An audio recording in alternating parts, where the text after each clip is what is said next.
Okay, so I'm going to take you there. It was 2009. It was very early, a summer morning in Savannah, Georgia. I was minutes away from my big break in the food world, in the media world. This really big-time TV producer was throwing me in the water and testing to see if I had any talent to host my own cooking show. I was going to be a guest on Paula's Best Dishes, one of Paula Deen's shows. Now, I know, we all know where Paula Deen is now, but, come with me, I'm taking you back. This is 2009. She was not only the queen of the Food Network. As far as I, a Mexican, could tell, she was the queen of the food universe. I was about to meet her on her set, and I was going to make for her my crunchy chicken taquitos, and we were going to dunk them in this spiced up chunky salsa verde, and then I was going to drizzle some tangy crema. I was so excited. I was minutes away also from not only meeting her, but for the first time being on a national TV show that was going to be viewed by millions of people. I had zero media training. The only advice from the TV producer was, Patrizia.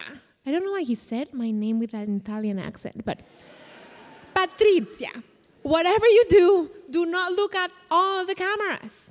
And whatever you do, just find something to chop. Chop, chop, chop. Can't be seen doing nothing. Okay, so I'm standing there waiting in the kitchen, and 3, 2, 1, the lights go on, the cameras start blinking. The Paula Deen walks on set. She professionally addresses the audience through one camera, and she says, today we're making Mexican food with... Are you even Mexican? You don't look Mexican. What's that name again? Pati Jinich. Are you a Jew? I feel like I'm rolling down the steepest, most bottomless hill. I don't know what to do. I remember the TV producer's advice. I do not look at the cameras. I grab an onion and I start chopping. And as I am chopping, I chop my finger and blood gushes out. And the chopping board is white. And the onion is white because Mexicans, we do not cook with yellow onions. They had heard me, the onion was white. The kitchen towel was white. The knife, the handle was white. I wrap the kitchen towel, people start screaming, Pati, raise your arm. Paula rushes out of the set, fuming, and I'm thinking, how am I going to climb from this one? Now, this wasn't the first time I had gotten that reaction. When my husband, also a Mexican from Mexico City, and I moved to Dallas, Texas, people just could not put Mexican and Jewish in the same sentence. It was like that combination caused some kind of short circuit in people's brains.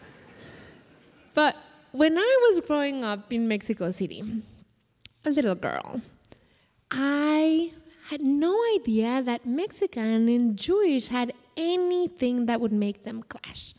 On Friday night, I would eat the fluffiest matzo balls covered in schmaltz in my bobes for Shabbat. And on Sundays, I would go to the church plaza with my nana Tochito, and we'd had pork tamales and fried churros, fried in lard, because they're better that way, covered in cinnamon sugar.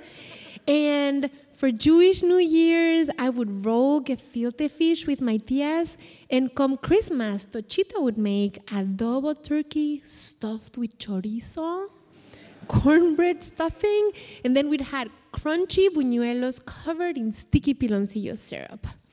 I truly lived in a delicious world. By the time I was in 5th grade, I was so excited because I had been chosen to play Virgin Mary in school. My Bob is in the audience, I'm holding baby Jesus, and she's nearly dying.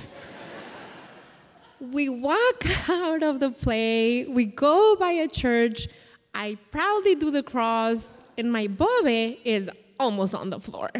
She's screaming, "Pátele, mámele, me estás matando, what are you doing? Móchele." She tells my father, "Your daughters are going to kill me."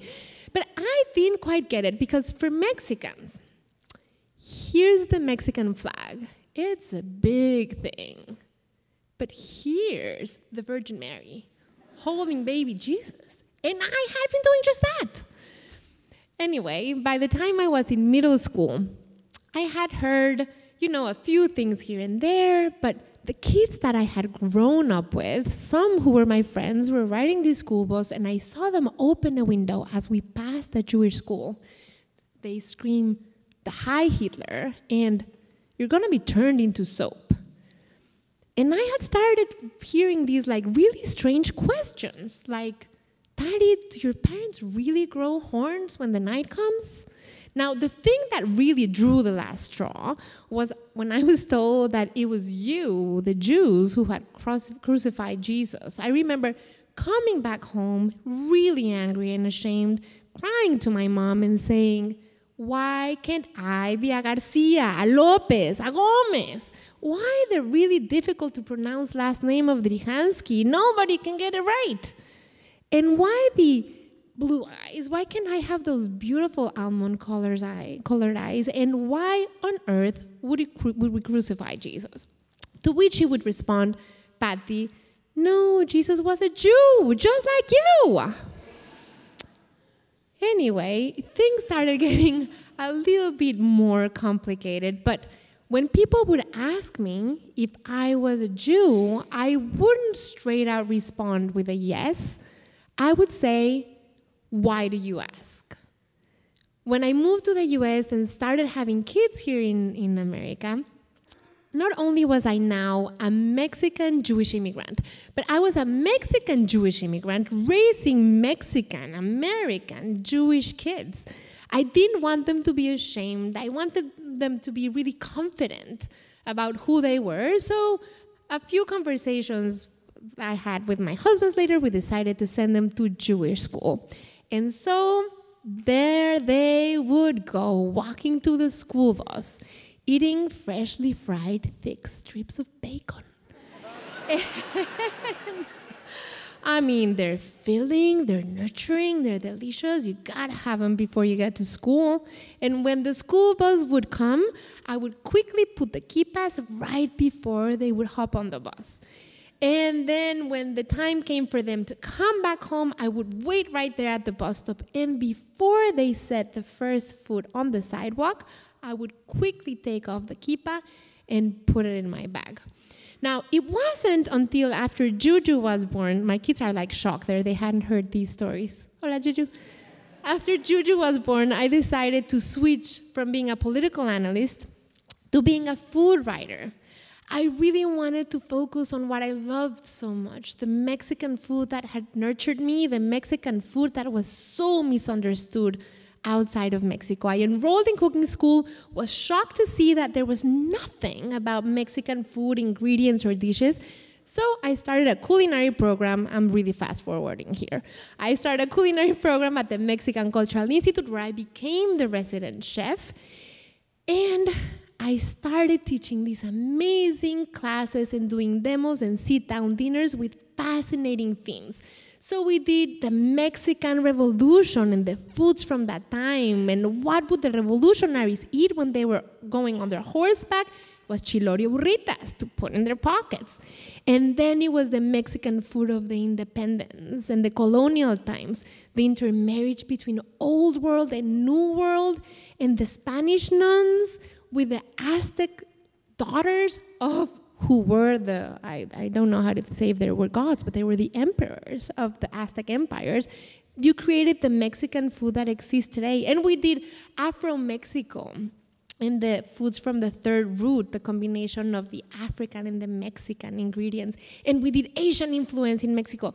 But not once did I touch the Jewish Mexico. If I ever got asked for a Mexican Jewish recipe or dish, I won't immediately say yes, which as my friends know me, I immediately say yes to anything, I would say, why do you ask? Until one time I got a request that I couldn't refuse. A really dear friend, who's also here today, asked me to host a fundraiser for a Jewish women's group. And for that dinner, I needed to do a demo and a dinner about Mexican Jewish cuisine. Now, a dear friend, we raised our kids together. She had gone to all my classes at the Mexican Cultural Institute. I just couldn't say no. So I started prepping for the class, and I started delving into the story of my family, and not only my family, but the Jews in Mexico, a story that goes back to the 1500s. And I'm planning the menu, and I'm researching about that gefilte fish that's made a la veracruzana, poached in a tomato, spice broth with pickles and olives and pepperoncini peppers, and my Austrian grandmother's matzo ball soup that sits in a cilantro, jalapenos, steamed broth, and it has nutmeg too. And what about that babka with Mexican chocolate and true cinnamon? So it's taken me a while, and it's been slow, and it's been through the kitchen and by way of the kitchen that I've been able to weave my pieces together. I am now on the 8th season of Pati's Mexican Table.